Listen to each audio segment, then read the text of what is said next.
Cuando vi lo que estaban comiendo en aquel ritual, cuando entendí de dónde venía esa carne que llamaban sagrada, mi estómago se revolvió, de una forma que jamás había sentido en toda mi carrera como investigadora. Y mira que ya he visto cosas terribles, asesinos, violadores, monstruos de todo tipo, pero nunca imaginé que descubriría algo tan macabro, escondido detrás de la fe. Todo comenzó con una llamada desesperada. Eran las 11:47 de la noche, un martes. Estaba revisando unos archivos cuando sonó el teléfono. Número desconocido, una voz quebrada, al otro lado de la línea. Me dijo que se llamaba Carmen Vázquez, que vivía en la capital y que necesitaba urgentemente mis servicios, que había conseguido mi número a través de una amiga, que había trabajado conmigo años atrás. Su voz temblaba cuando me contó que su hermana menor, Esperanza, había muerto hacía 2 semanas. Muerte súbita, dijeron los médicos del pueblo. Paro cardíaco. Una mujer de apenas 32 años, completamente sana. Pero Carmen no creía en esa versión. Me contó que Esperanza había cambiado por completo en los últimos 6 meses. Había vendido su departamento en la ciudad, cortado contacto con todos los amigos y se había mudado a un pueblo perdido llamado Villa San Rafael, en el interior de la provincia. Esperanza se había unido a lo que llamaban la Nueva Hermandad de la Purificación, una comunidad espiritual que prometía sanación completa del alma y conexión directa con lo divino. Carmen me dijo que al principio pensó que era solo una fase. Su hermana siempre fue una buscadora espiritual. Había probado yoga, meditación, incluso había visitado varios centros de retiro. Pero esta vez era diferente. Esta vez Esperanza había cortado todo contacto con su vida anterior. Las pocas veces que Carmen logró hablar con ella por teléfono, Esperanza sonaba diferente. Hablaba de forma extraña, usaba palabras que nunca había dicho antes. Decía cosas como: mi alma está siendo purificada y los banquetes ceremoniales me están sanando por dentro. Cuando Carmen le preguntaba qué banquetes eran esos, Esperanza se ponía evasiva. Solo decía que eran ceremonias sagradas, donde compartían el alimento que nos conecta con la fuente. La última vez que hablaron fue hace un mes. Esperanza le dijo que estaba en la fase final de su purificación, que pronto sería completamente libre y que Carmen entendería todo cuando llegara su momento. Una semana después, recibió la llamada del hospital del pueblo. Esperanza había muerto. Carmen me contó que cuando fue a Villa San Rafael para el funeral, todo le pareció extraño. La gente del pueblo la miraba con desconfianza. Nadie quería hablar de Esperanza, ni de la hermandad. El médico que firmó el acta de defunción le dijo que había sido un paro cardíaco repentino, que a veces pasa, especialmente en personas que hacen ayunos prolongados. Cuando Carmen le preguntó sobre esos ayunos, él se puso nervioso y cambió de tema. En el funeral, los miembros de la hermandad se comportaron de forma muy extraña. No parecían tristes, parecían aliviados, como si la muerte de Esperanza fuera algo esperado, algo planeado. El líder de la comunidad, un hombre al que todos llamaban Maestro Santos, le dijo que Esperanza había completado su trascendencia y que ahora estaba en el lugar más puro que existe. Pero lo que más perturbó a Carmen fue encontrar el diario de Esperanza entre sus pertenencias. Las últimas anotaciones hablaban de los preparativos para algo llamado el banquete final. Esperanza había escrito que había sido elegida para participar en la ceremonia más sagrada de la hermandad, que se sentía honrada de ser el instrumento de purificación para sus hermanos espirituales. En la última anotación, 2 días antes de morir, Esperanza escribió algo que heló la sangre de Carmen. Mañana será mi última noche en este cuerpo impuro. Pronto me convertiré en alimento sagrado para mis hermanos. Mi carne será la comunión que los acercará a lo divino. No hay mayor honor que nutrir el alma de quienes amas. Carmen me rogó que investigara.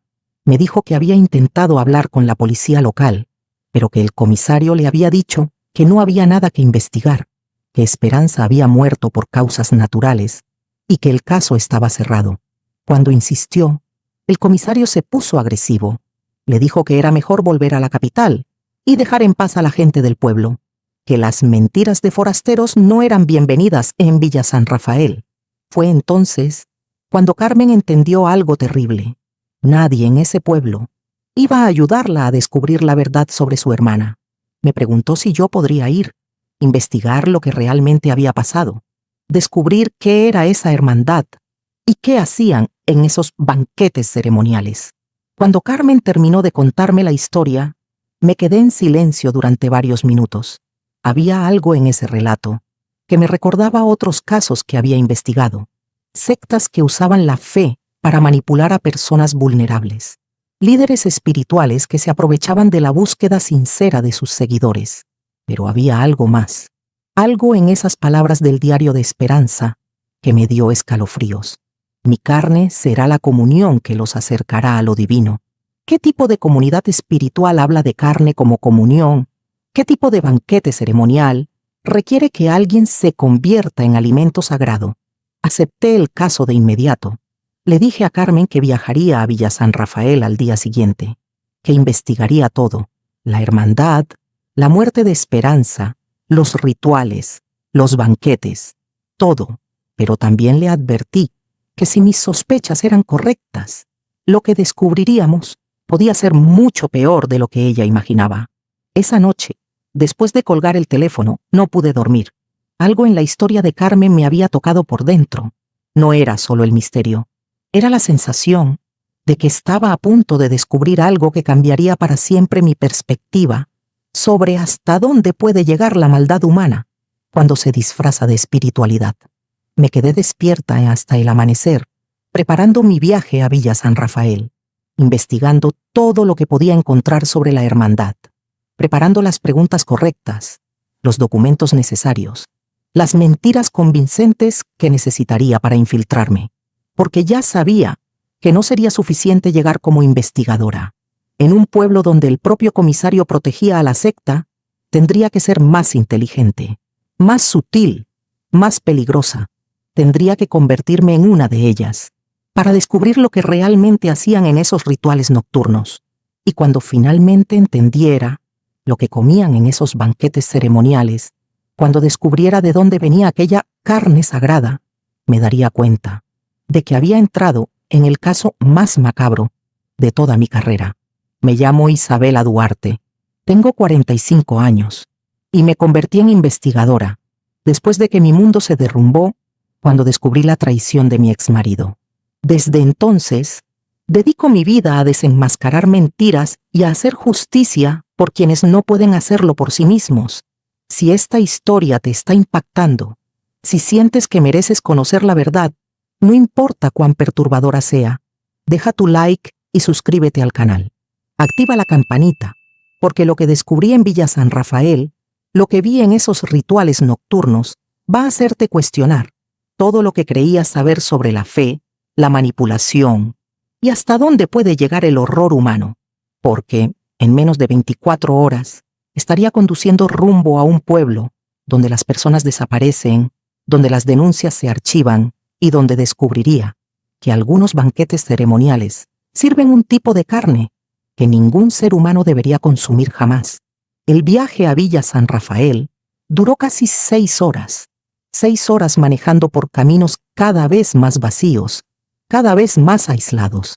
Cuanto más me alejaba de la civilización, más sentía que estaba entrando en un lugar donde las reglas normales del mundo no se aplicaban. Las primeras 3 horas fueron tranquilas. Carretera principal, tráfico normal, la señal del celular funcionando perfectamente. Pero cuando tomé el camino secundario que llevaba al pueblo, todo cambió. La señal desapareció por completo. El camino se volvió de tierra, y durante más de 1 hora no vi un solo auto venir en dirección contraria. Era como si Villa San Rafael fuera un lugar que las personas evitaban, instintivamente. Cuando por fin llegué al pueblo, eran casi las 4 de la tarde, y lo primero que me llamó la atención fue el silencio. Villa San Rafael tenía cerca de 2.000 habitantes, según el cartel de bienvenida, pero las calles estaban casi vacías. Algunas personas caminaban apuradas por las aceras, pero todas evitaban el contacto visual. Nadie sonreía, nadie saludaba a los extraños. Había algo profundamente inquietante en la atmósfera de ese lugar, como si todos cargaran con un secreto terrible y tuvieran miedo de que yo pudiera descubrirlo. Conduje por las calles principales buscando un hotel o posada. Solo encontré una, Posada San Miguel, un edificio antiguo, bien conservado, pero con un aire sombrío, que me puso la piel de gallina. Cuando entré a la recepción, me atendió una mujer de unos 50 años, cabello gris recogido en un moño apretado, ojos que me examinaban, como si yo fuera una amenaza. Pedí una habitación por algunos días. Me preguntó el motivo de la visita. Dije que estaba de paso, haciendo turismo rural. La mentira salió naturalmente. Años de investigaciones me habían enseñado a improvisar identidades, pero su reacción fue extraña. En lugar de parecer satisfecha con la explicación, se mostró aún más desconfiada. Me miró de pies a cabeza y dijo que el pueblo no recibía muchos turistas, que la gente normalmente venía a Villa San Rafael por motivos muy específicos. Cuando le pregunté qué motivos eran esos, simplemente respondió: búsqueda espiritual, y me entregó la llave del cuarto. La habitación era sencilla, pero limpia. Tenía una ventana que daba a la calle principal. Desde ahí podía observar el movimiento sin ser vista, o mejor dicho, la falta de movimiento, porque Villa San Rafael parecía un pueblo fantasma. Durante el día, decidí salir a explorar. Necesitaba información sobre la hermandad y sobre esperanza, pero también debía ser extremadamente cuidadosa. Si el comisario era miembro de la secta, como Carmen sospechaba, cualquier paso en falso podría ponerme en peligro. Caminé por las calles principales. Pasé por una farmacia, un pequeño mercado, una panadería. En todos los lugares la gente me miraba con la misma expresión de desconfianza, como si supieran de inmediato que yo era una forastera, y como si en ese pueblo los forasteros fueran, automáticamente, una amenaza. En la panadería, intenté entablar conversación con la dependienta, una joven de unos 25 años, muy delgada, con ojeras profundas. Le pregunté por lugares turísticos en la región, sitios interesantes para conocer. Ella me dijo que en Villa San Rafael no había nada para turistas, que las personas solo venían al pueblo por una razón: encontrar a la hermandad, y que si yo no estaba buscando purificación espiritual, sería mejor seguir mi camino. Cuando mencioné que había escuchado sobre una comunidad espiritual en la zona, sus ojos cambiaron, se volvieron más alerta, más interesados. Me preguntó si estaba buscando una cura para algún problema, si sentía que mi alma necesitaba purificación, si estaba preparada para dejar atrás todo lo que me ataba al mundo material. Respondí que sí, que estaba atravesando una etapa difícil en mi vida y que una amiga me había hablado sobre la posibilidad de renovación espiritual en Villa San Rafael. Fue entonces cuando sonrió por primera vez, pero no fue una sonrisa reconfortante. Fue una sonrisa que me dio escalofríos, como si supiera algo que yo no sabía, como si estuviera viendo a una presa caer en una trampa.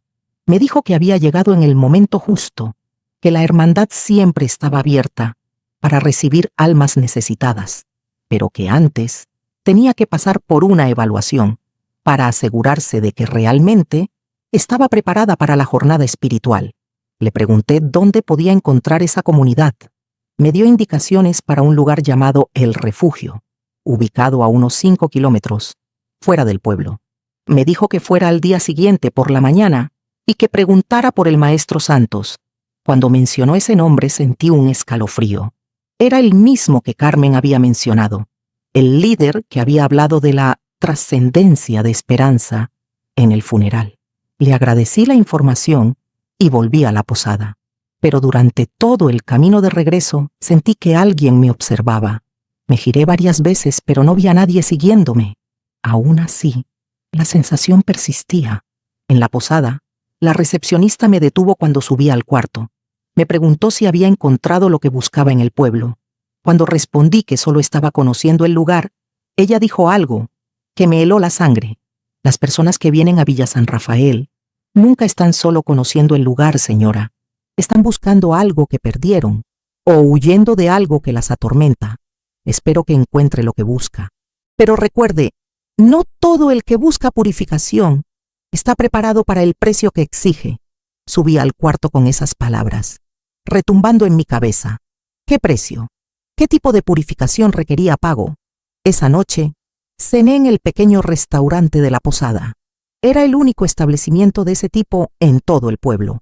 Durante toda la comida, sentí que los otros clientes me observaban discretamente. Las conversaciones se detenían cuando yo pasaba cerca. Los susurros comenzaban cuando me alejaba.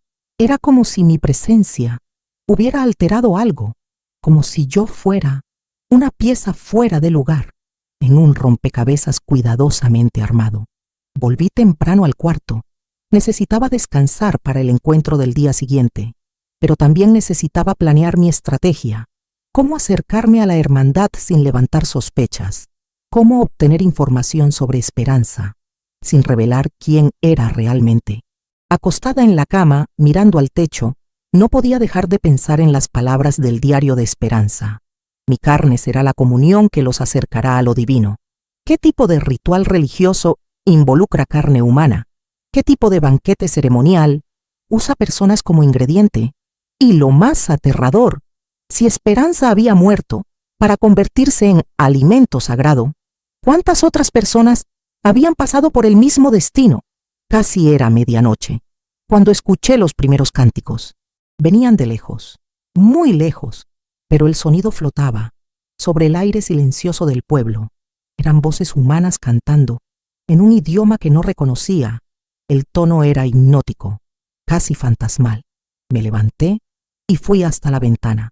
En las montañas que rodeaban el pueblo, podía ver pequeñas luces parpadeando, como velas o antorchas, y el canto continuaba, siempre con la misma melodía repetitiva, casi hipnótica. Los cánticos duraron casi 2 horas, y durante todo ese tiempo sentí un escalofrío constante en la espalda, porque había algo en esos sonidos que despertaba un miedo primitivo, un miedo que viene desde algún lugar profundo del alma humana. Cuando finalmente logré dormir, ya eran casi las 3 de la mañana, y mis sueños fueron atormentados por imágenes de banquetes oscuros, donde personas vestidas de blanco servían platos que no podía ver, pero que me llenaban de horror. A la mañana siguiente, me desperté sabiendo que estaba a punto de entrar en la guarida de la bestia, que iba a enfrentarme cara a cara con el hombre que había orquestado la muerte de Esperanza y que, para descubrir la verdad, tendría que fingir ser exactamente el tipo de persona vulnerable que ellos buscaban. Una buscadora desesperada, dispuesta a cualquier cosa por encontrar paz espiritual, aunque eso significara convertirme en la próxima víctima de los banquetes macabros, de la nueva hermandad de la purificación. Desayuné en la posada. La misma recepcionista de cabello gris me sirvió, pero esta vez parecía diferente, más atenta, como si supiera exactamente a dónde iba ese día. Cuando terminé de comer, se acercó a mi mesa. Me dijo que había escuchado que yo estaba interesada en conocer a la hermandad, que una de las empleadas de la panadería había comentado sobre mi búsqueda espiritual. Lo confirmé, manteniendo el personaje de una mujer perdida, en busca de renovación. Entonces me dio un consejo que me hizo entender cuán seria era aquella situación.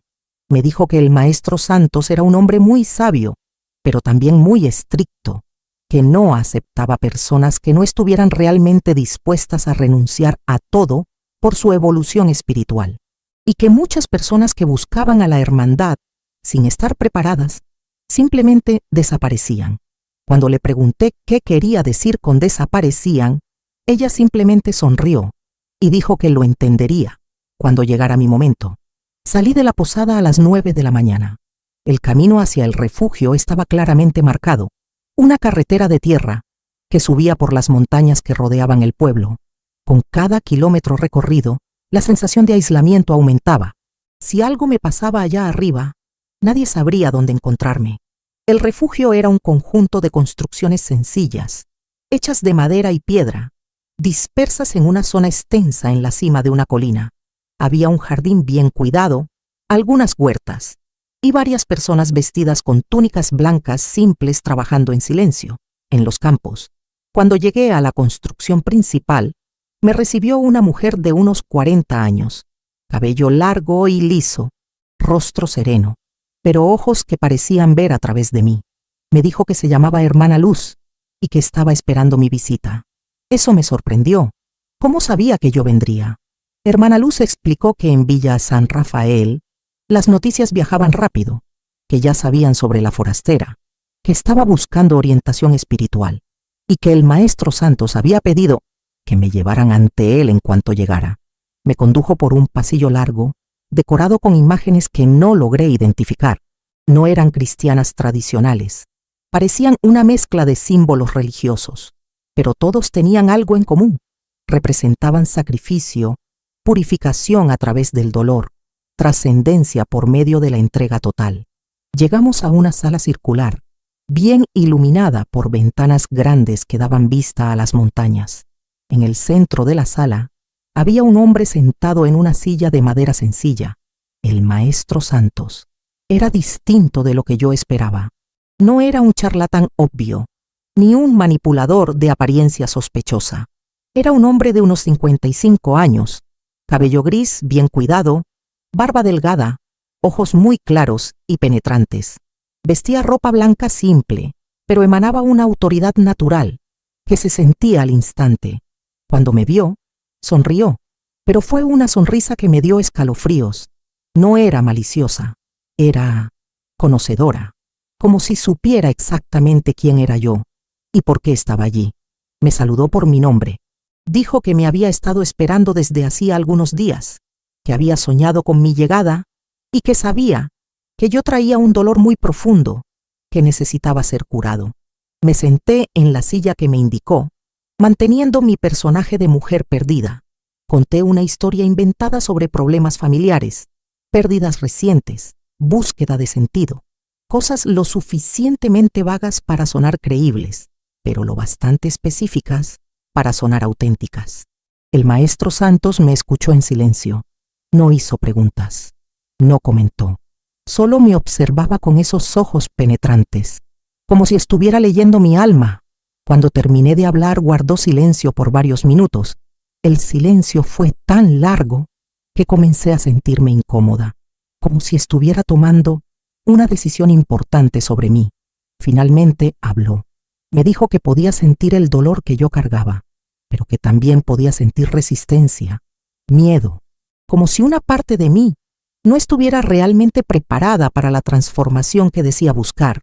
Me explicó que la hermandad no era un lugar para personas que querían soluciones fáciles, que el camino de la purificación exigía sacrificios, que no todos estaban dispuestos a hacer, y que quien no estuviera listo para entregar todo, absolutamente todo, mejor buscara otra forma de sanación.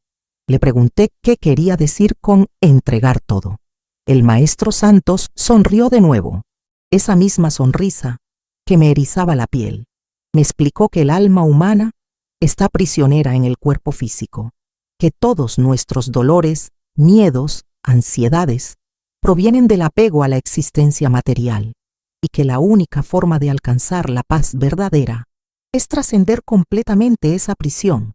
Cuando pregunté cómo era posible eso, me habló de las etapas de purificación en la hermandad. Primero, el desapego material. Las personas que ingresaban vendían todos sus bienes y entregaban el dinero a la comunidad. Las posesiones eran cadenas que impedían la elevación espiritual. Segundo, el desapego emocional. Cortaban contacto con familiares y amigos del mundo exterior. Los vínculos basados en el apego eran obstáculos para la purificación del alma. Tercero, el desapego físico. Ayunos prolongados, disciplina corporal, privaciones que enseñaban al alma a separarse de las necesidades del cuerpo. Y finalmente, la etapa final, la trascendencia completa. Cuando le pregunté qué era exactamente esa trascendencia, el maestro Santos dejó de hablar. Me miró fijamente y dijo que esa información solo se compartía con quienes realmente se comprometían con el camino, con quienes demostraban estar listos para el sacrificio final. Insistí en saber. Le dije que estaba dispuesta a todo por encontrar la paz que buscaba. Entonces, me hizo una propuesta que me heló la sangre. Me dijo que podía participar de una ceremonia especial que ocurriría en 3 días, un banquete ceremonial donde podría experimentar un pequeño destello de la trascendencia final, pero que para participar debía demostrar mi dedicación. Le pregunté qué tipo de prueba era necesaria. El maestro Santos explicó que tendría que pasar los próximos 3 días en el refugio, ayunando, meditando, participando en las oraciones colectivas, demostrando que estaba verdaderamente comprometida con mi purificación y que al final de los 3 días, en el banquete ceremonial, entendería lo que realmente significaba entregarse completamente a lo divino. Cuando pregunté sobre el banquete, sobre qué tipo de ceremonia sería, dijo algo que me hizo recordar de inmediato el diario de Esperanza. Me dijo que, en el banquete, los hermanos compartían el alimento más sagrado que existía, el alimento que conectaba directamente con lo divino, que nutría no solo el cuerpo, sino sobre todo el alma, y que quien probaba ese alimento nunca volvía a ser el mismo. Cuando le pregunté qué alimento era ese, simplemente respondió: la comunión perfecta, la unión entre lo humano y lo divino, el sacrificio que se convierte en salvación. Acepté participar de la preparación. Dije que estaba dispuesta a pasar los 3 días en el refugio y participar del banquete ceremonial. El maestro Santos sonrió por tercera vez, y esta vez la sonrisa duró más tiempo, como si acabara de ganar un premio muy especial. Hermana Luz me condujo hasta una pequeña habitación donde me quedaría durante los próximos días. Era un espacio simple, una cama, una mesa, una silla y una ventana pequeña. Me dijo que mis comidas estarían controladas, solo agua y un pequeño trozo de pan al día, que debía meditar y orar constantemente, y que, en el 3er día, sería llevada al banquete. Cuando salió y cerró la puerta, escuché el sonido de una llave girando. No estaba confinada solo para meditar, estaba literalmente encerrada. Me senté en la cama e intenté procesar todo lo que acababa de pasar. Había conseguido acceso a la hermandad.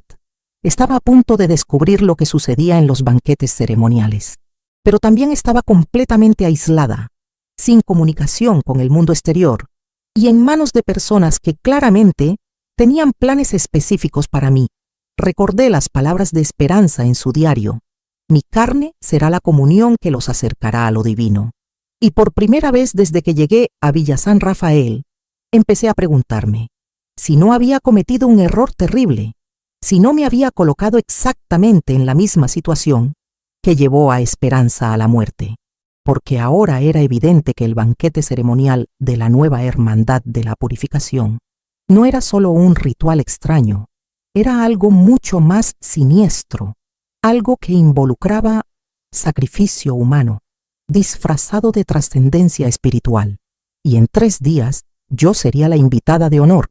Los 3 días que pasé encerrada en aquella habitación fueron los más perturbadores de toda mi carrera como investigadora, no solo por el confinamiento físico, sino por lo que descubrí sobre la verdadera naturaleza de la hermandad durante ese tiempo.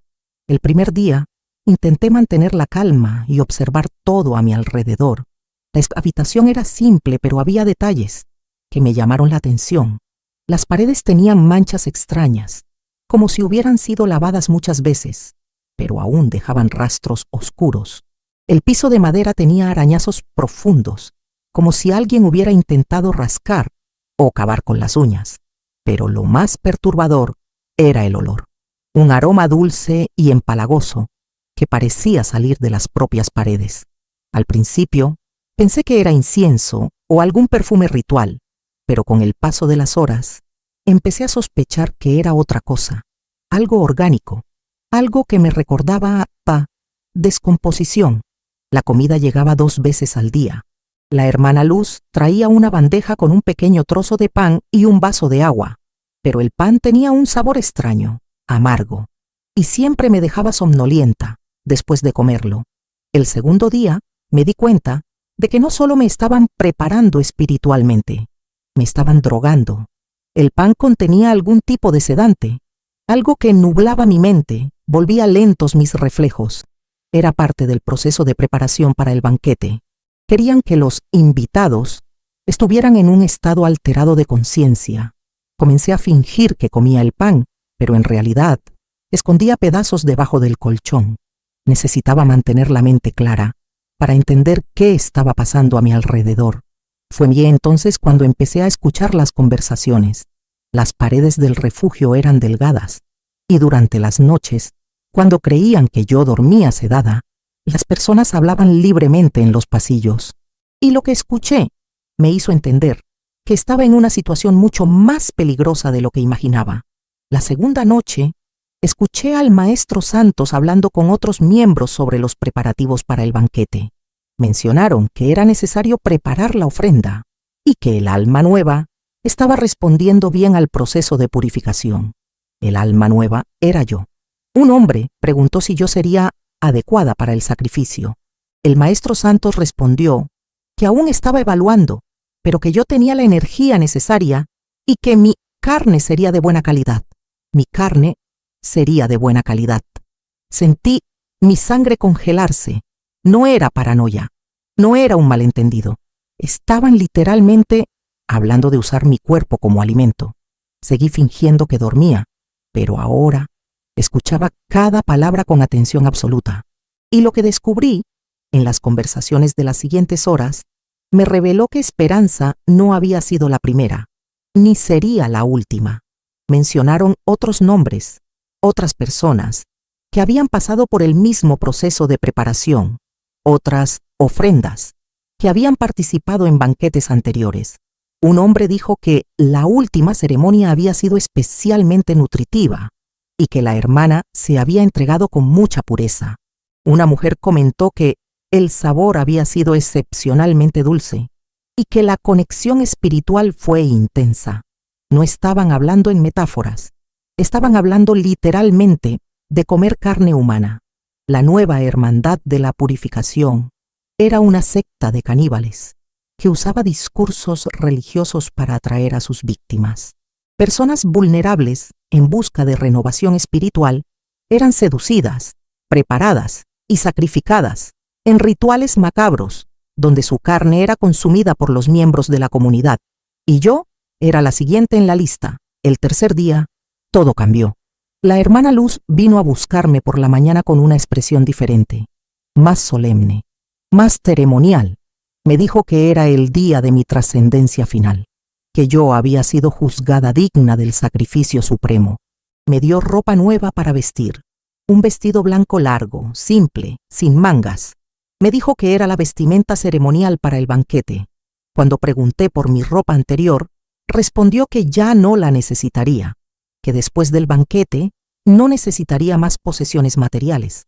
Me condujo fuera de la habitación por primera vez en 3 días, pero esta vez no fui sola.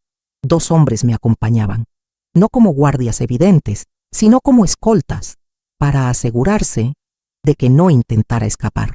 Me llevaron a una zona del refugio que no había visto antes, una construcción subterránea, accesible por una escalera de piedra.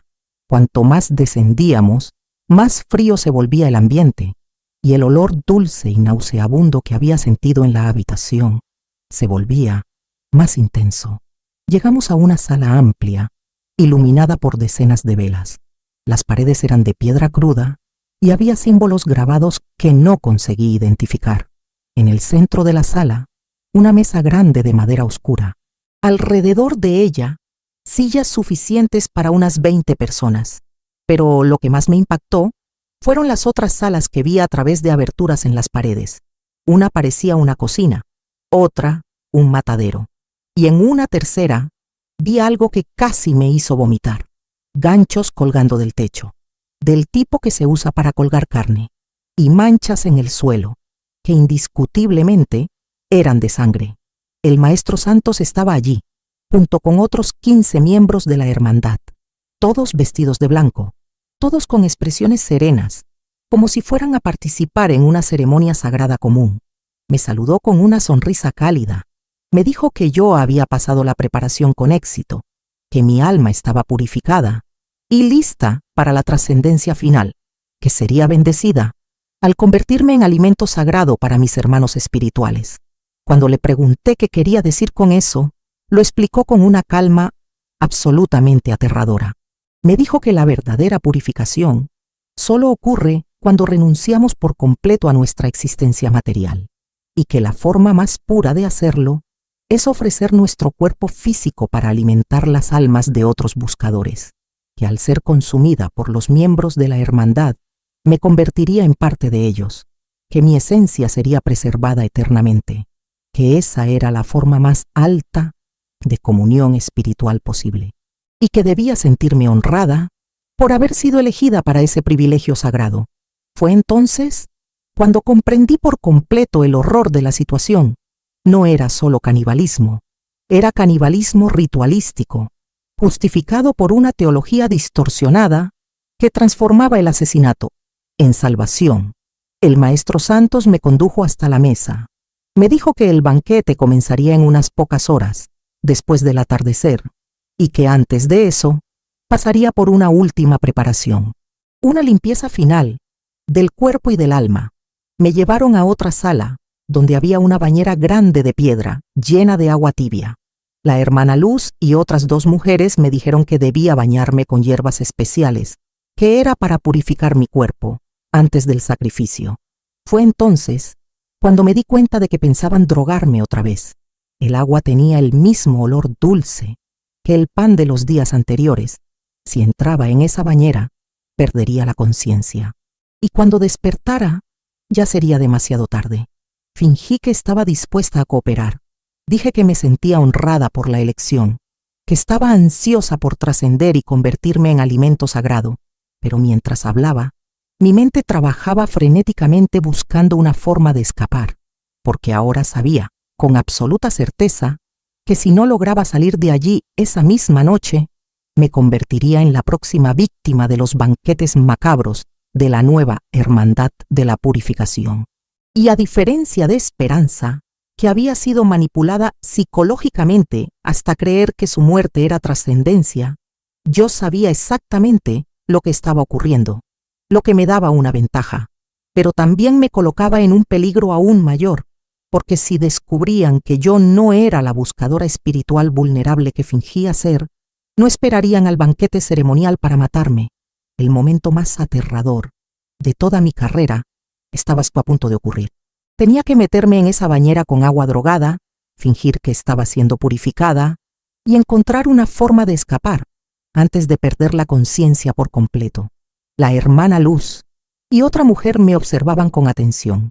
Una sostenía toallas blancas, la otra un frasco con aceite perfumado, y ambas tenían esa expresión serena y perturbadora de quien está a punto de participar en algo sagrado.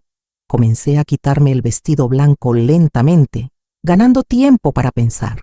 La sala tenía solo una salida, la puerta por donde había entrado, y sabía que había hombres afuera. Incluso si lograba salir de allí, aún tenía que atravesar todo el refugio para llegar a la superficie. Pero no tenía opción. Era escapar ahora o convertirme en cena.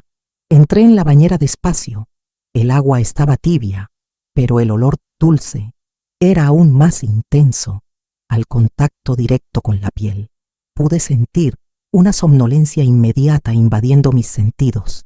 La hermana Luz se acercó con una esponja. Dijo que me ayudaría con la purificación final, que debía frotar todo mi cuerpo con las hierbas sagradas para dejarme lista para el sacrificio. Fue entonces cuando tuve una idea desesperada. Cuando se inclinó sobre la bañera para alcanzar mi espalda, le agarré la muñeca con fuerza y la jalé hacia el agua. Ella gritó, pero el sonido quedó ahogado cuando su cabeza fue sumergida. La otra mujer corrió a ayudar, pero yo ya estaba saliendo de la bañera. Tomé una de las toallas y la envolví rápidamente alrededor del rostro de la segunda mujer, cubriendo su boca y nariz, aplicando presión hasta que perdió el conocimiento. En cuestión de minutos, las 2 estaban inconscientes, no muertas. Yo no soy una asesina, pero fuera de combate, el tiempo suficiente para intentar escapar. Me vestí rápidamente con el mismo vestido blanco. Estaba mojado, se pegaba a la piel, pero era mejor que huir desnuda. Pegué la oreja a la puerta. Voces masculinas conversaban afuera. Todavía no sabían lo que había ocurrido en la sala. Abrí la puerta con cuidado. En el pasillo, 2 hombres conversaban de espaldas a mí. Eran los mismos que me habían escoltado al subsuelo. Si se daban vuelta, me verían inmediatamente. Caminé de puntillas hacia la escalera de piedra. Cada paso sonaba como un trueno. Mi corazón latía tan fuerte que estaba segura de que podían escucharlo. Llegué a la escalera sin ser notada. Comencé a subir peldaño por peldaño, siempre mirando hacia atrás. En cualquier momento, podrían descubrir a las mujeres inconscientes y dar la alarma. Cuando llegué a la parte superior de la escalera, estaba de regreso, en la zona principal del refugio. Pero ahora tenía un nuevo problema. No sabía dónde estaba mi coche. Y aunque lo supiera, las llaves estaban en mi habitación al otro lado del complejo. Decidí arriesgarme. Correría hasta mi cuarto, tomaría las llaves e intentaría llegar al coche antes de que descubrieran mi fuga. Crucé el patio principal corriendo. Varias personas me vieron, pero como llevaba la ropa ceremonial, pensaron que era parte de la preparación para el banquete. Algunas incluso sonrieron y me hicieron gestos de bendición, como si estuvieran deseándome suerte en el sacrificio. Llegué al pasillo donde estaba mi cuarto. La puerta aún estaba cerrada, pero durante los 3 días de encierro, había notado que la cerradura era vieja. Con una horquilla, que aún tenía en mi cabello mojado, logré forzar la cerradura. Entré al cuarto y busqué desesperadamente mis cosas. Mi bolso estaba en un cajón. Las llaves del coche estaban allí, junto con mi celular, que obviamente no tenía señal, pero podría ser útil más adelante. Fue entonces cuando escuché los gritos. Alguien había descubierto a las mujeres inconscientes en el subsuelo, voces dando órdenes, pasos corriendo. La alarma había sido dada. Miré por la ventana del cuarto. Mi coche estaba estacionado cerca de la entrada principal, a unos 100 metros de distancia. Entre yo y el coche, había al menos 10 personas corriendo de un lado a otro, tratando de entender lo que había sucedido. No tenía forma de llegar al auto sin ser vista. Fue entonces cuando noté algo que me dio una esperanza desesperada. Detrás del refugio había un sendero que bajaba por la montaña. Era el camino que los miembros de la hermandad usaban para recolectar leña del bosque.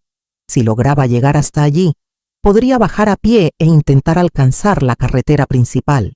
Salí del cuarto por la ventana. Era una caída de unos 2 metros, pero caí de pie sin lastimarme. Corrí agachada por la pared del edificio, tratando de mantenerme en las sombras. Detrás de mí, las voces se volvían cada vez más agitadas. Alguien gritó que la ofrenda había escapado. Otro ordenó registrar todo el refugio. Y entonces escuché la voz que más me aterrorizó, el maestro Santos, ordenando que la trajeran de vuelta con vida, pero herida si era necesario. Llegué a la entrada del sendero. Era estrecho y empinado, pero bajaba directamente por la ladera de la montaña. Si lograba descender sin ser vista, tal vez llegaría a la carretera antes de que me encontraran. Comencé a bajar corriendo. El vestido blanco mojado dificultaba los movimientos, pero no podía detenerme. Ramas de árboles arañaban mis brazos y piernas. Piedras sueltas me hacían tropezar cada pocos metros, pero yo seguía, corriendo. Después de unos 15 minutos, escuché algo que me heló la sangre. Perros ladrando. Habían soltado perros para cazarme. Los ladridos se acercaban cada vez más, y yo sabía que no podía correr más rápido que ellos por esa pendiente empinada. Fue entonces cuando vi una pequeña cueva entre las rocas al costado del sendero. Era diminuta, pero quizás lo suficientemente grande como para esconderme. Entré arrastrándome y me acurruqué al fondo, intentando controlar mi respiración. Los perros pasaron corriendo por la entrada de la cueva, pero siguieron bajando por el sendero. Sus ladridos se fueron alejando, poco a poco. Aparentemente, no habían detectado mi olor, o quizás el aroma de las hierbas del baño había enmascarado mi presencia. Permanecí escondida en esa cueva durante casi 1 hora. Escuchaba voces ocasionales de personas buscándome en el bosque, pero poco a poco los sonidos se alejaron. Estaban ampliando la búsqueda, buscando en zonas más lejanas. Cuando todo quedó en silencio, salí de la cueva y continué bajando por el sendero. Ya estaba oscuro. El sol se había puesto durante mi huida, pero eso era una ventaja. Sería más difícil que me vieran, incluso si aún me buscaban. Después de otra hora bajando en la oscuridad, finalmente llegué a la carretera principal.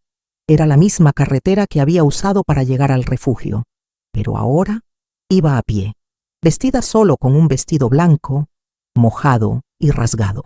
Comencé a caminar hacia el pueblo. Sabía que no podía regresar a la posada. Probablemente ya me estarían buscando allí también, pero necesitaba llegar a un teléfono. Necesitaba llamar a la policía de una ciudad más grande, porque ahora tenía certeza absoluta de que el comisario local era cómplice de los crímenes de la hermandad. Después de caminar casi 2 horas por esa carretera oscura, vi luces acercándose.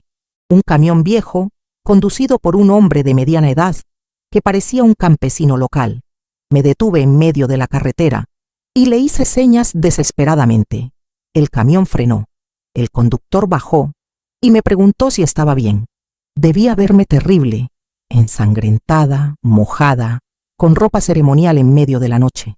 Le conté que había sufrido un accidente cerca del refugio, que necesitaba llegar urgentemente a un teléfono para llamar a mi familia. El hombre, que se presentó como Don Juan, me dijo que me llevaría a la ciudad más cercana, a unos 30 kilómetros de distancia. Durante el trayecto, le pregunté sobre la nueva hermandad de la purificación. Don Juan se mostró visiblemente incómodo. Me dijo que en la región todos sabían que había algo extraño en esa comunidad, pero que nadie se metía con ellos, que la gente que hacía demasiadas preguntas tenía la costumbre de desaparecer. Cuando le pregunté sobre el comisario de Villa San Rafael, confirmó mis sospechas. Me dijo que el comisario era muy cercano al personal del refugio, que nunca investigaba nada relacionado con la hermandad y que cualquier denuncia contra ellos simplemente desaparecía de los archivos. Llegué a la ciudad vecina a las 3 de la mañana. Don Juan me dejó en la comisaría local y siguió su camino. El comisario de guardia, un hombre joven que parecía honesto, me escuchó con atención creciente y con horror. Me ofreció una ducha en la propia comisaría. Había un baño con regadera que los agentes usaban después de largas operaciones, y me prestó ropa que había dejado una exagente de la ciudad, que se había mudado a Europa para estudiar una maestría. Como teníamos un físico parecido, la ropa me quedó perfecta, ya limpia, y con ropa normal me sentí más humana para contar mi historia. Relaté todo en detalle: la investigación sobre la muerte de Esperanza, mi infiltración en la hermandad, lo que había descubierto sobre los banquetes ceremoniales, el intento de sacrificarme, mi huida desesperada. El comisario me dijo que ya había escuchado rumores sobre cosas extrañas en Villa San Rafael, pero que nunca había podido investigar porque no tenía jurisdicción en esa zona, y que el comisario local siempre bloqueaba cualquier intento de colaboración.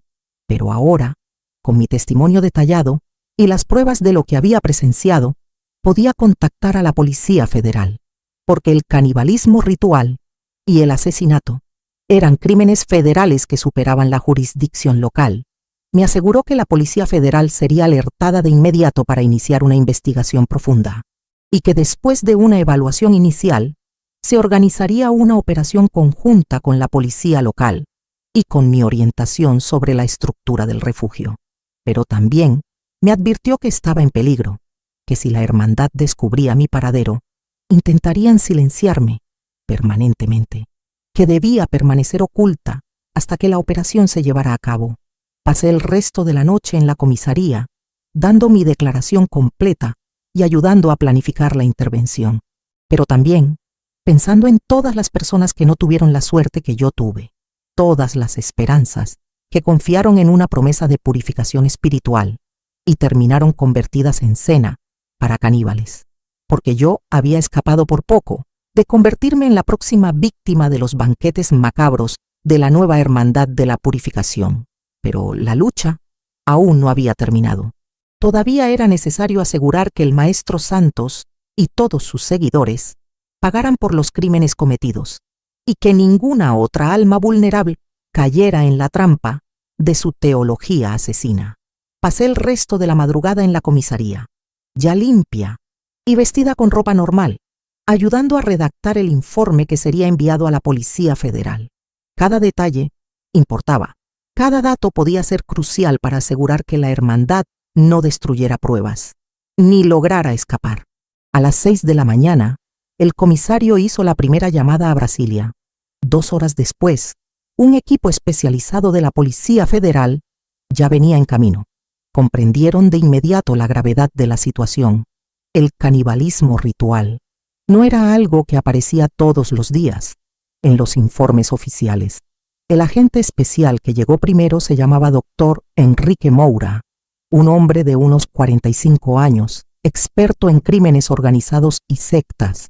Me escuchó con atención profesional, haciendo preguntas técnicas que dejaban claro que sabía exactamente cómo proceder. Su primera preocupación fue la misma que yo tenía: evitar que la hermandad destruyera evidencias. Si se enteraban de que una investigación federal se acercaba, podían limpiar el refugio, eliminar cuerpos, destruir documentos. El doctor Moura explicó que realizarían una operación en 2 fases. Primero, vigilancia discreta y recopilación de información. Después, la operación directa. Trajo consigo un equipo de 8 agentes especializados, 2 peritos criminales, 2 expertos en sectas, 2 agentes de campo, un especialista en tecnología y un psicólogo forense. Lo primero que me pidieron fue que dibujara con el mayor detalle posible todo el plano del refugio, cada construcción, cada sala, cada entrada y salida, la ubicación exacta del subsuelo, donde ocurrían los banquetes, la sala con los ganchos, la cocina improvisada, todo. Mientras yo hacía los dibujos, el doctor Moura comenzaba una investigación paralela. Revisaron los registros oficiales de la hermandad. Descubrieron que la nueva Hermandad de la Purificación estaba registrada como organización religiosa sin fines de lucro desde hacía 8 años. El maestro Santos aparecía como fundador y líder espiritual, pero lo que más llamó la atención fue el movimiento financiero. Para una comunidad que predicaba el desapego material, había mucho dinero involucrado, transferencias regulares de sumas altas, propiedades compradas en efectivo, cuentas bancarias con movimientos sospechosos. El especialista en tecnología comenzó a interceptar comunicaciones electrónicas en la región. Descubrieron que el refugio tenía internet satelital y que mantenía contacto frecuente con otros grupos en distintos estados. La hermandad no era un caso aislado, era parte de una red más grande. Mientras tanto, 2 agentes fueron infiltrados en Villa San Rafael para realizar vigilancia discreta. Se hicieron pasar por turistas interesados en turismo rural.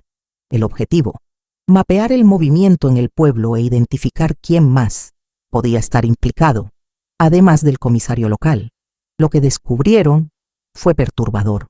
Prácticamente la mitad de la población adulta del pueblo tenía algún tipo de vínculo con la hermandad. No todos eran miembros activos, pero muchos prestaban servicios, vendían productos o simplemente miraban hacia otro lado a cambio de beneficios financieros. El médico que había firmado el acta de defunción de Esperanza recibía donaciones frecuentes de la hermandad para su pequeña clínica. El dueño del mercado vendía suministros al refugio sin hacer preguntas. Incluso el sacerdote de la Iglesia Católica del pueblo había sido convencido de no interferir en los asuntos de la comunidad espiritual.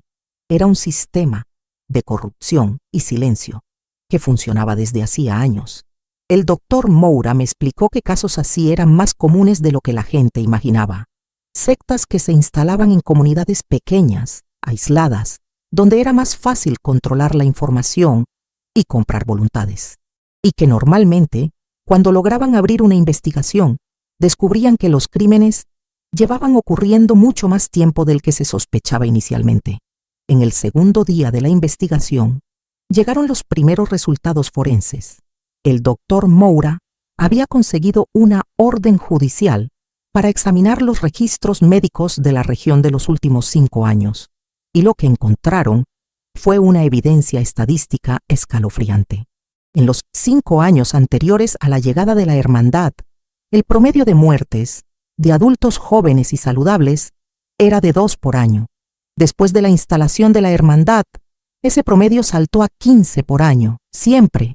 Muertes súbitas, siempre. Con actas firmadas por el mismo médico, siempre.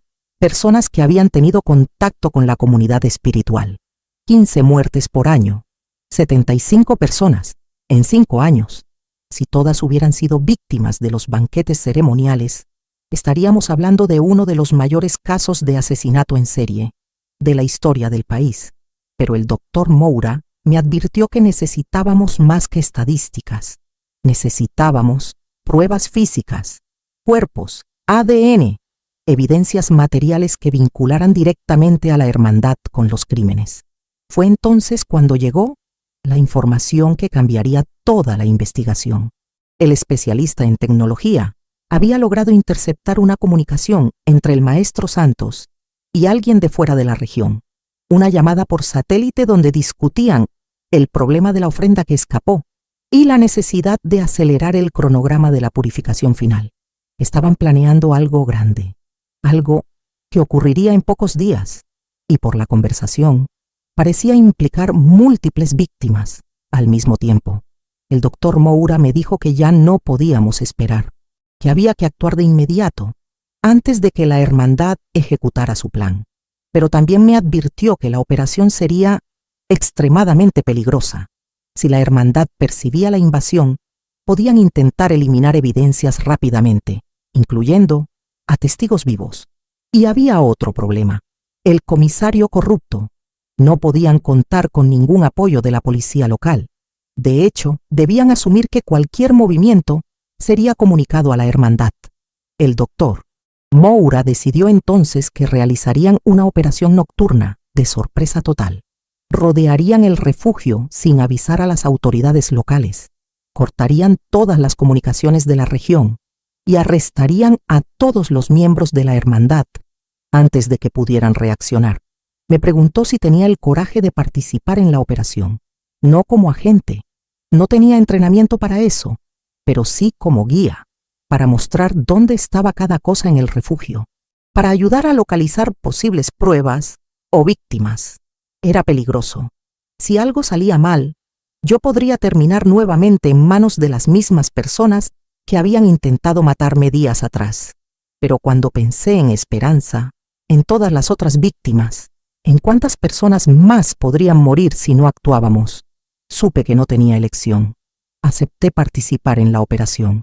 El doctor Moura me dijo que sería la noche siguiente, que contaríamos con una unidad táctica especializada que venía desde Brasilia, que cerrarían todos los caminos de acceso a la región, que usarían visión nocturna y comunicación encriptada, y que, si todo salía bien, en 24 horas habríamos acabado con la nueva hermandad de la purificación, para siempre.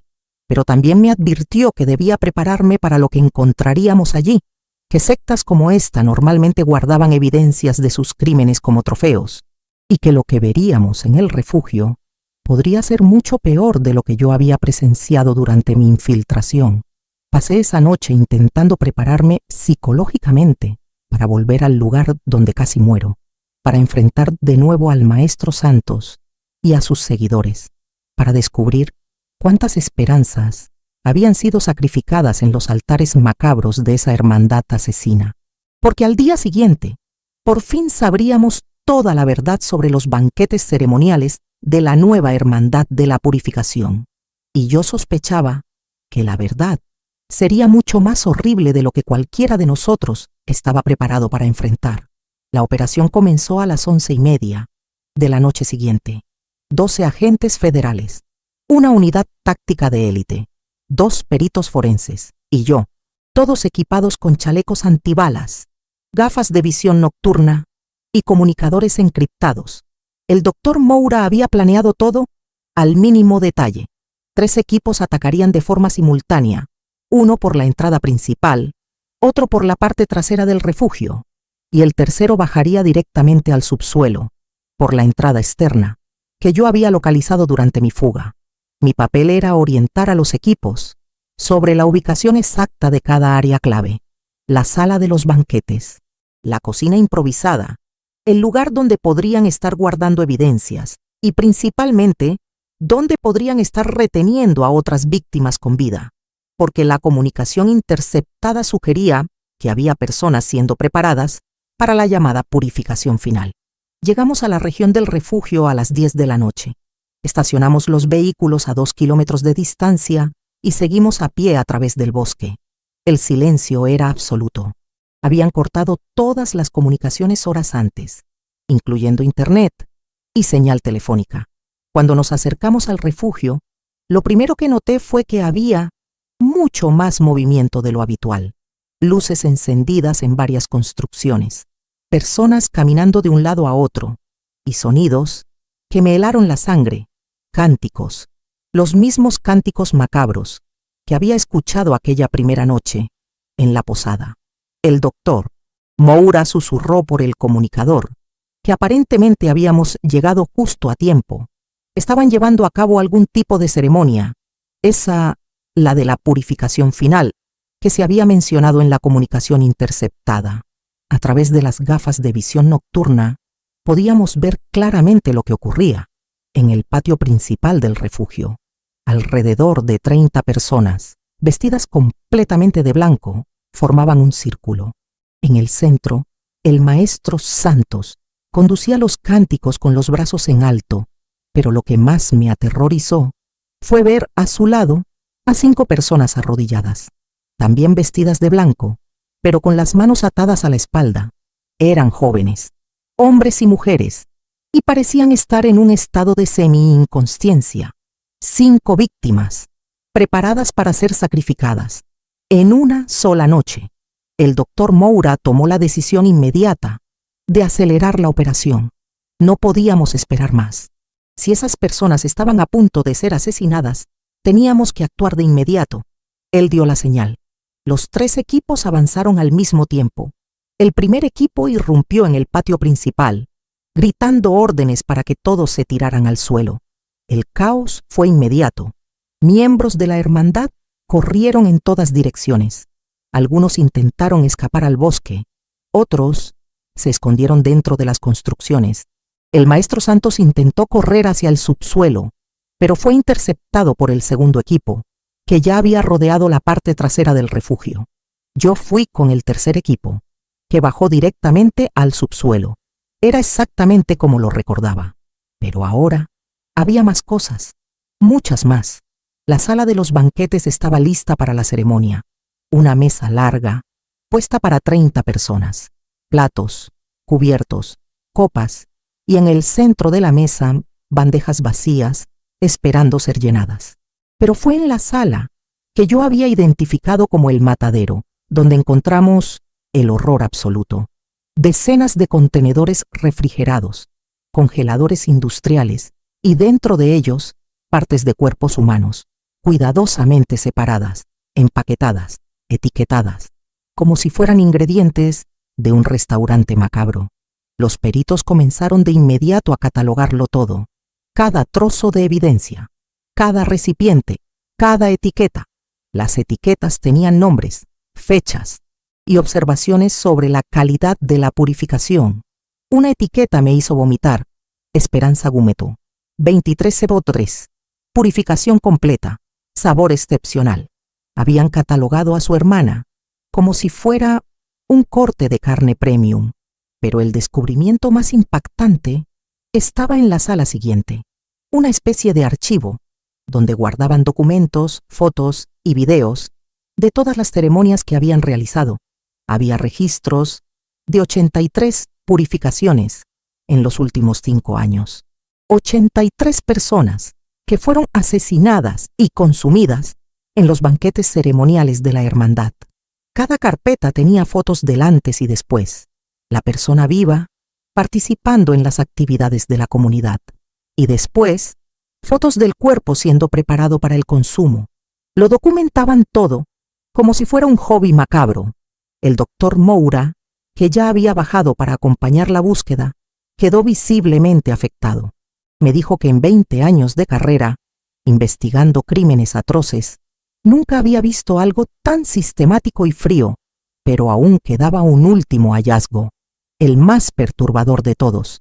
En una sala secreta, detrás del archivo, encontramos a 6 personas vivas, encerradas en celdas improvisadas, jóvenes de entre 20 y 30 años, hombres y mujeres, todos en estado de desnutrición avanzada y visiblemente drogados.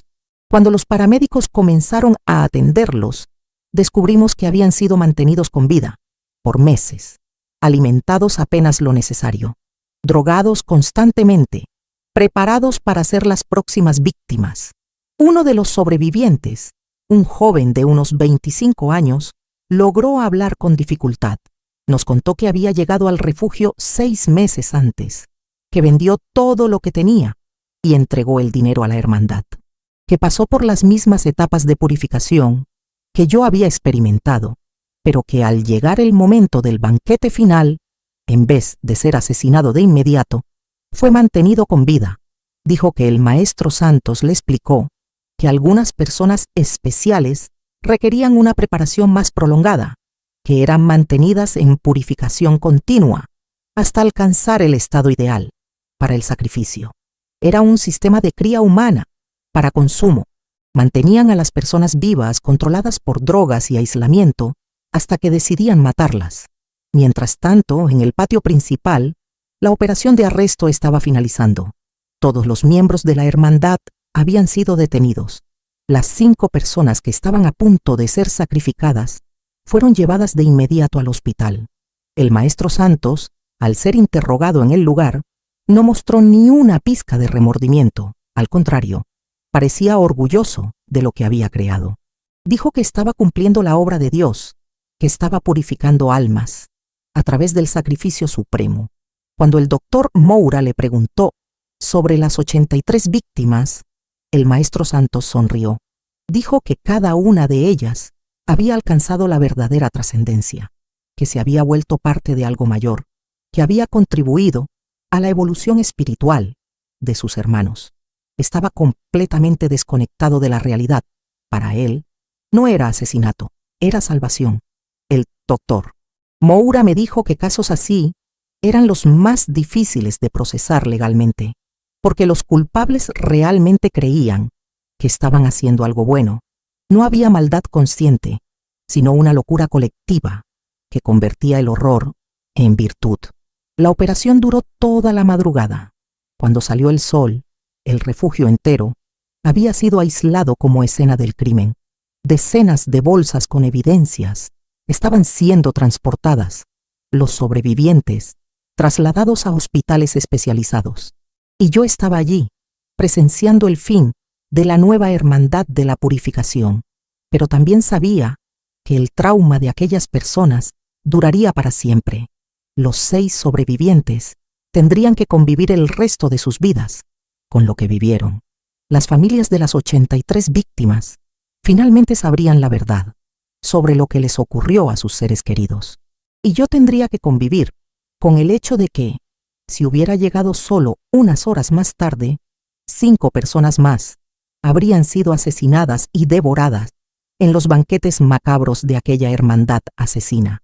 El doctor Moura me dijo que la investigación recién comenzaba, que necesitarían meses para procesar todas las evidencias, para identificar a todas las víctimas, para rastrear a todos los cómplices, porque la hermandad no actuaba sola. Había otras personas involucradas, proveedores que sabían perfectamente para qué estaban vendiendo equipos, autoridades que miraban hacia otro lado a cambio de dinero. Una red entera de complicidad que permitió que 83 personas fueran asesinadas a lo largo de 5 años. Pero al menos ahora ya no habría más banquetes ceremoniales, ni más víctimas, ni más personas atraídas por la promesa de una purificación espiritual para terminar servidas como cena. La nueva hermandad de la purificación había llegado a su fin, y yo había cumplido mi promesa con Carmen. Había descubierto la verdad sobre lo que le ocurrió a Esperanza, una verdad terrible, pero que al fin le permitiría encontrar la paz. En los días que siguieron a la operación, la verdadera dimensión del horror comenzó a revelarse. Lo que encontramos en el refugio era solo la punta del iceberg de una operación mucho más amplia y siniestra de lo que cualquiera hubiera imaginado. El doctor Moura me pidió que lo acompañara en parte de la investigación. Mi experiencia directa con la hermandad sería crucial para entender cómo funcionaba el sistema, y lo que descubrimos en las computadoras y documentos incautados me hizo dar cuenta de que había escapado por poco de algo mucho mayor. La nueva hermandad de la purificación no era un caso aislado, era parte de una red nacional de sectas que operaban de forma coordinada, intercambiaban información, métodos y hasta material. En las computadoras del Maestro Santos encontramos comunicaciones con líderes de comunidades similares en al menos 8 estados diferentes. Compartían técnicas de reclutamiento, métodos de preparación de las víctimas y recetas culinarias para los banquetes ceremoniales. Recetas culinarias. Trataban el canibalismo como si fuera gastronomía. El doctor Moura me mostró algunos de los correos más perturbadores. El Maestro Santos intercambiaba mensajes con otros líderes, discutiendo cuál era la mejor edad para el sacrificio, qué métodos de preparación preservaban mejor el sabor sagrado y cómo mantener vivas a las víctimas por más tiempo para madurar la purificación. En una conversación particularmente nauseabunda, hablaban sobre hacer un intercambio de ofrendas, enviar algunas de sus víctimas a otras comunidades y recibir víctimas de allá para diversificar las experiencias espirituales de los banquetes. Trataban a los seres humanos como ganado, como ingredientes para sus rituales macabros. Pero el descubrimiento más impactante vino cuando el equipo de tecnología logró descifrar los archivos financieros de la hermandad. El dinero que los miembros entregaban al ingresar no se quedaba en la secta local, se redistribuía a través de una red compleja que financiaba toda la operación nacional. Todo estaba conectado. Las 8 sectas operaban como franquicias de una empresa de asesinato ritual. Cada una tenía autonomía local, pero todas seguían los mismos protocolos, compartían recursos y contribuían a un fondo común. El doctor Moura me explicó que ese tipo de organización criminal era extremadamente sofisticada. Requería planificación, coordinación y niveles de frialdad que iban mucho más allá de la locura religiosa. La investigación también reveló cómo funcionaba el reclutamiento. No escogían víctimas al azar, buscaban un perfil muy específico. Personas atravesando crisis existenciales, pérdidas recientes, problemas económicos o búsqueda espiritual. En los archivos encontramos listas de candidatos potenciales que eran monitoreados durante meses antes de ser contactados. Estudiaban la vida de las personas, identificaban sus debilidades y solo entonces hacían el primer acercamiento. Esperanza había sido observada durante 4 meses antes de que la contactaran por primera vez. Sabían sobre su divorcio reciente, sus dificultades económicas, su búsqueda de sentido en la vida. Sabían exactamente qué botones presionar para atraerla.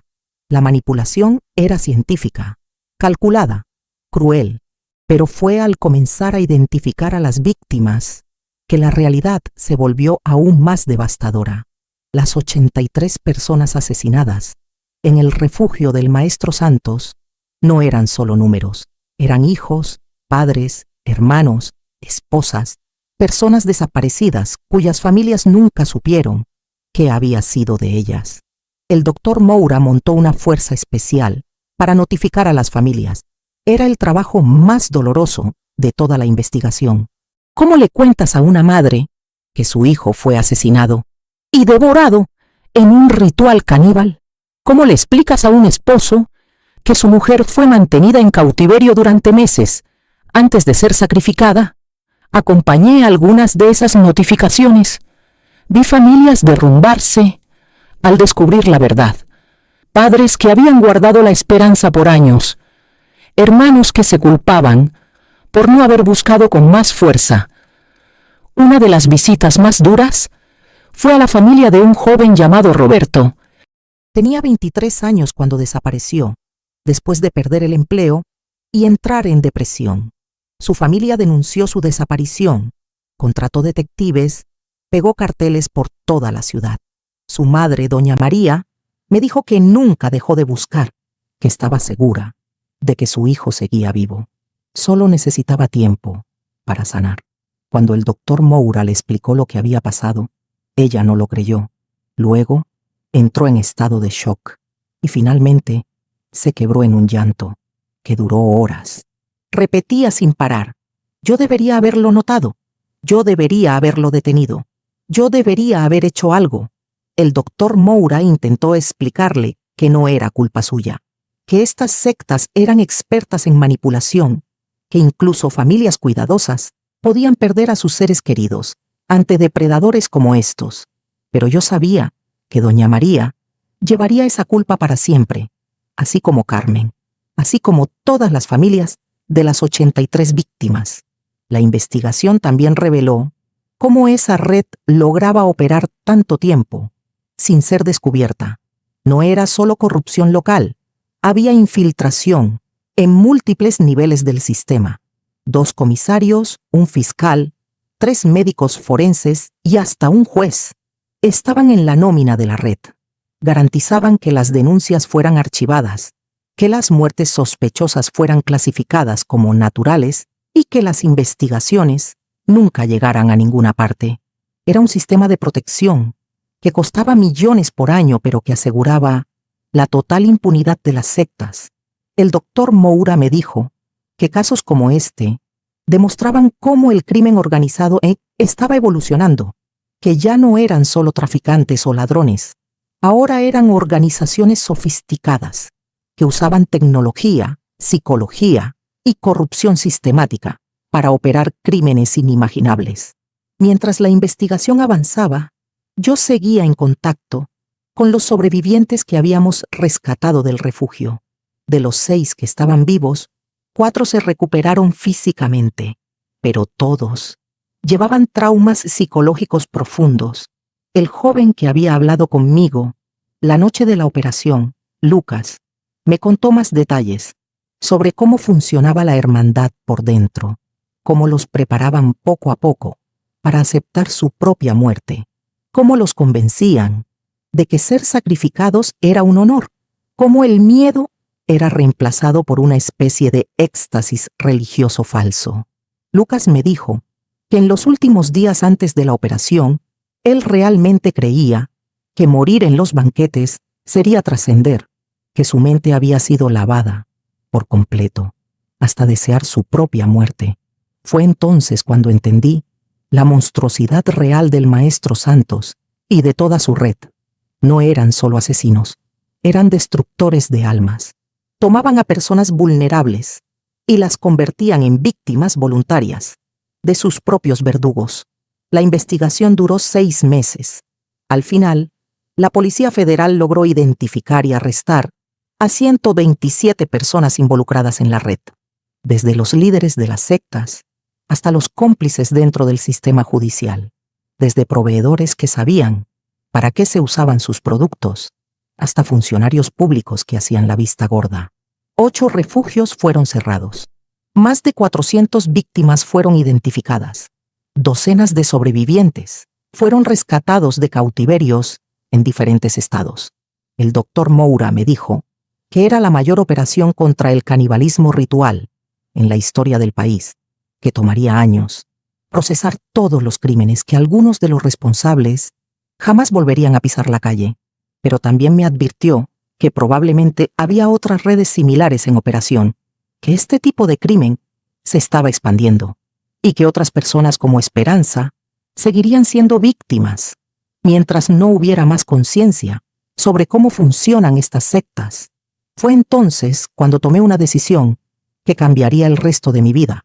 Decidí que ya no podía trabajar solo en casos individuales, que tenía que usar mi experiencia para educar a las personas sobre las señales de manipulación religiosa, para enseñar a las familias a reconocer cuando un ser querido está siendo captado por grupos peligrosos, porque si yo hubiera llegado, solo unas horas más tarde aquella noche, 5 personas más habrían muerto, y probablemente yo también. ¿Y cuántas otras esperanzas estaban siendo preparadas en ese momento para banquetes macabros en otros lugares por otros maestros santos que aún no habían sido descubiertos? Era una pregunta que me perseguía y que me hacía entender que mi trabajo apenas comenzaba. El juicio del maestro Santos y de los principales miembros de la red comenzó 1 año y medio después de la operación. Fue uno de los casos más mediáticos de la historia criminal del país. Periodistas de todo el mundo viajaron para cubrir lo que la prensa llamó el juicio de los caníbales sagrados. Yo fui una de las testigos principales de la acusación. Tuve que contar con detalles, frente a un tribunal repleto, todo lo que había vivido durante mi infiltración en la hermandad. Cada momento de la preparación para mi propio sacrificio, cada descubrimiento sobre los banquetes macabros, fue una de las experiencias más difíciles de toda mi vida. Revivir aquellos días de terror bajo la mirada de cientos de personas, incluyendo familiares de las víctimas, que me observaban como si yo fuera su única esperanza de justicia. El maestro Santos estaba completamente cambiado. El hombre carismático y seguro que conocí en el refugio ahora parecía pequeño y frágil en el banquillo de los acusados. 1 año y medio en prisión había destruido su aura de líder espiritual, pero no su convicción. Durante todo el juicio afirmó no haber cometido crímenes. Decía que había liberado almas de su prisión material, que los banquetes ceremoniales eran actos de amor supremo, que sus víctimas habían sido bendecidas al encontrar la trascendencia a través del sacrificio. Cuando llegó el momento de declarar, me miró fijamente, y por primera vez desde que lo conocí, vi algo distinto en sus ojos. No era arrepentimiento, era odio puro, odio, porque yo había destruido su obra sagrada. El fiscal me hizo preguntas detalladas sobre cada aspecto de la operación de la hermandad, cómo funcionaba el reclutamiento, cómo se preparaban las víctimas, cómo se realizaban los banquetes. Cada detalle era clave para construir el caso contra toda la red. Cuando terminé mi testimonio, el abogado defensor intentó desacreditarme.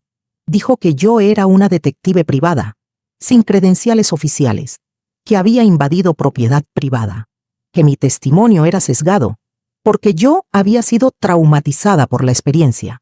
Pero la defensa colapsó por completo cuando los peritos presentaron las pruebas físicas, las partes de cuerpos encontradas en el refugio, los documentos que catalogaban a las víctimas, los videos de los banquetes ceremoniales, grabados por la propia hermandad.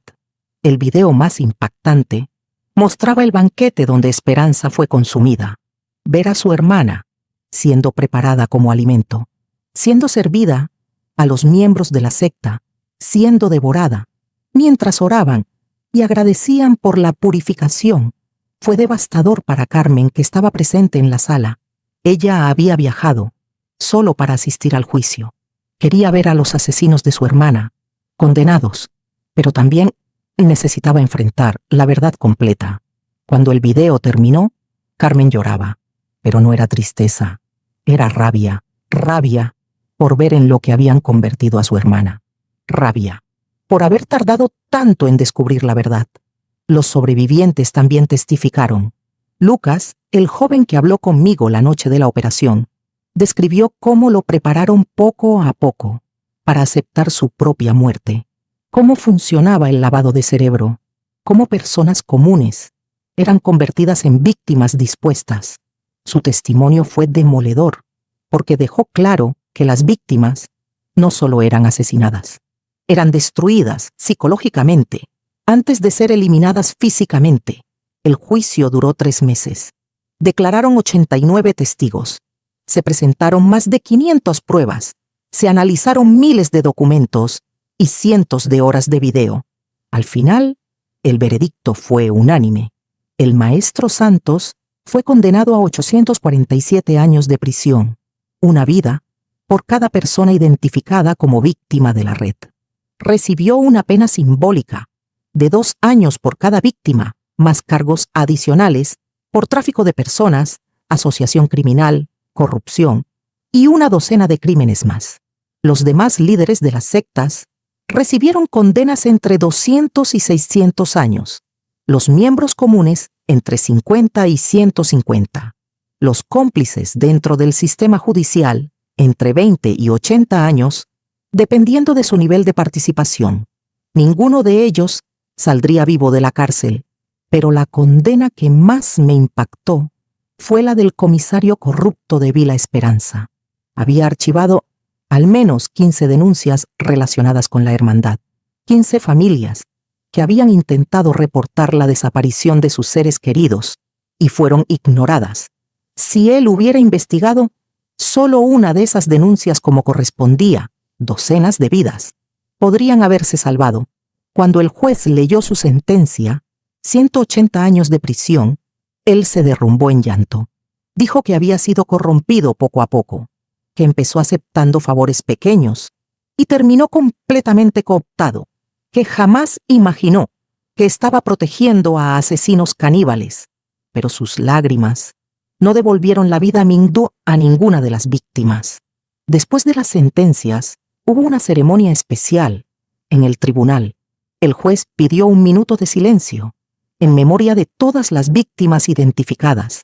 Se leyeron más de 400 nombres en voz alta, una lista interminable de personas que solo buscaban paz espiritual. Carmen me buscó después de la ceremonia. Me agradeció por haber descubierto la verdad sobre Esperanza. Me dijo que por fin podía hacer el duelo de manera adecuada, que por horrible que fuera, saber lo que había pasado era mejor que vivir en la incertidumbre.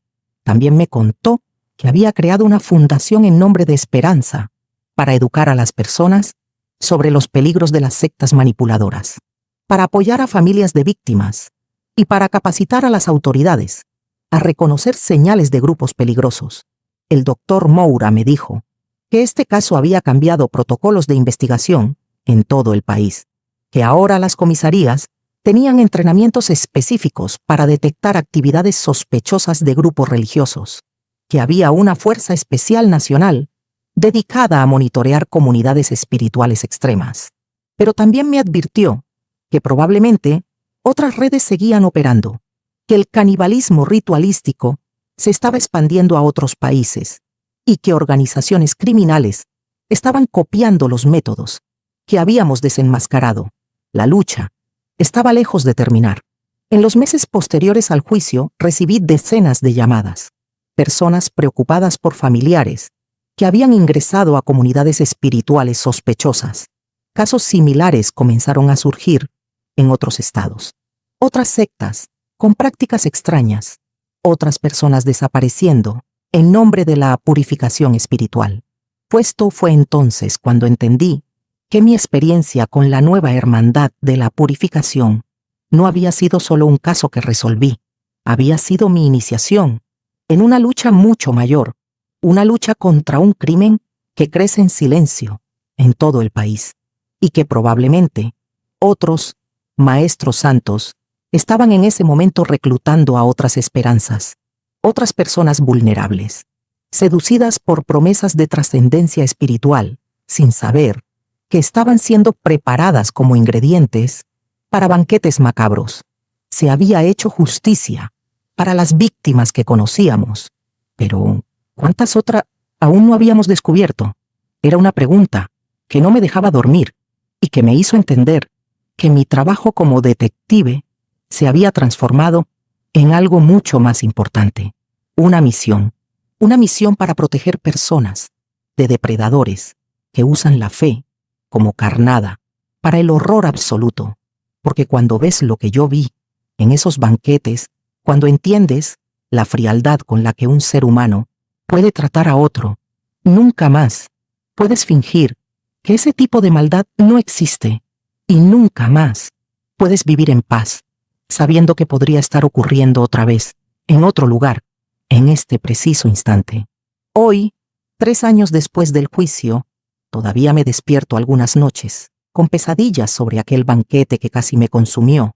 Sueño con el olor dulce de aquella sala de preparación, con los ojos penetrantes de maestros santos, con los cánticos macabros resonando entre las montañas. Hay experiencias que te marcan para siempre, y haber investigado a la nueva hermandad de la purificación dividió mi vida en dos, antes y después. Antes, creía conocer los límites de la maldad humana. Después, descubrí que esos límites no existen. Cuando alguien pierde toda conexión con su humanidad, es capaz de hacer cosas que desafían cualquier lógica. En estos últimos 3 años, me especialicé en casos de sectas y manipulación religiosa. Recibí entrenamiento específico de la Policía Federal. Estudié la psicología de grupos. Aprendí a detectar patrones de lavado cerebral y control mental. Porque después de lo que viví, ya no podía volver a los casos normales. No podía preocuparme por infidelidades o fraudes de empresa, cuando sabía que en algún lugar había gente siendo preparada para banquetes caníbales. Desde entonces, ayudé a desmantelar 4 sectas menores, rescaté a decenas de personas, salvé al menos 8 vidas que iban a ser sacrificadas en rituales, pero también tuve que enfrentar las cicatrices que esa experiencia me dejó. Durante meses, no pude comer carne. El olor me llevaba directo a esas bandejas servidas para aquel banquete. Cada comida familiar me hacía pensar en esperanza, siendo ofrecida como alimento sagrado. Tuve que hacer terapia. Durante 2 años, aprendí técnicas de respiración para controlar los ataques de pánico, estrategias para enfrentar los flashbacks y las memorias intrusivas, porque descubrir que un ser humano puede ser transformado fría y sistemáticamente en comida no es algo que uno simplemente olvida, pero también aprendí algo más, que el trauma puede convertirse en propósito y el dolor en fuerza. Hoy sé que experiencias terribles pueden ser usadas para proteger a otros, para evitar que pasen por lo mismo. Cada persona que salvo de una secta manipuladora es una forma de honrar la memoria de esperanza y de todas las víctimas que no tuvieron la suerte de escapar. Carmen y yo seguimos en contacto. La fundación que creó, en nombre de su hermana, ya salvó a cientos de personas de grupos peligrosos. Juntas, desarrollamos un protocolo para identificar sectas caníbales, que hoy es utilizado por fuerzas policiales en todo el país. Los sobrevivientes que rescatamos del refugio tuvieron destinos distintos. Lucas, el joven que habló conmigo aquella noche, se recuperó completamente. Hoy trabaja a mi lado, ayudando a identificar víctimas de manipulación. Su experiencia interna es invaluable, pero otros no tuvieron la misma suerte. 2 de ellos jamás se recuperaron psicológicamente. Viven en instituciones, aún luchando contra los fantasmas de aquel encierro. Es un recordatorio constante de que no todas las historias tienen final feliz y que hay heridas demasiado profundas para cerrar, pero también es un recordatorio de por qué este trabajo importa. Cada persona que logramos salvar antes de que sea demasiado tarde es una victoria contra la oscuridad. El doctor Moura se volvió un aliado frecuente. Cada vez que aparece un caso de posible canibalismo ritual, me llama. Ya trabajamos juntos en Brasil, Argentina, Colombia y México, porque lo que descubrimos es aterrador. Estos crímenes se están expandiendo. Existe una red internacional, grupos que comparten métodos, intercambian víctimas y aprenden unos de otros. Estamos luchando contra algo mucho más grande de lo que imaginábamos. El mes pasado, recibí una llamada que me heló la sangre. Una mujer desesperada, de otro estado, me contó que su hijo había desaparecido tras unirse a una comunidad espiritual, el Círculo de la Renovación Eterna. Las características eran idénticas: al aislamiento, la renuncia total a lo material, los banquetes ceremoniales, la promesa de trascender a través del sacrificio. Estoy investigando el caso ahora y temo que estemos frente a una nueva célula de la red que creíamos haber destruido, porque ese es el problema con este tipo de crimen. Es como una hidra. Cortas una cabeza y nacen 2 más. Maestro Santos murió en prisión el año pasado. Ataque al corazón, dijeron. Algunos líderes también murieron, pero sus ideas sobrevivieron. Otros fanáticos asumieron el control y nuevos reclutas están siendo entrenados. La lucha continúa. Y yo sigo despertando algunas noches, recordando ese momento, el instante exacto en el que estaba a punto de entrar drogada a la bañera. Mi vida dependía de unos pocos segundos. Si hubiera dudado, si me hubiera demorado, hoy sería una más. Otro nombre en la lista de desaparecidos, buscando paz espiritual y encontrando horror absoluto. Hoy, al contar esta historia, hay quienes no creen, dicen que exagero, que es imposible, que nadie hace esas cosas. Yo los entiendo, porque yo también no lo creería si no lo hubiera vivido. Pero esa incredulidad es lo que permite que sectas como la Nueva Hermandad operen durante años, en silencio, sin ser descubiertas.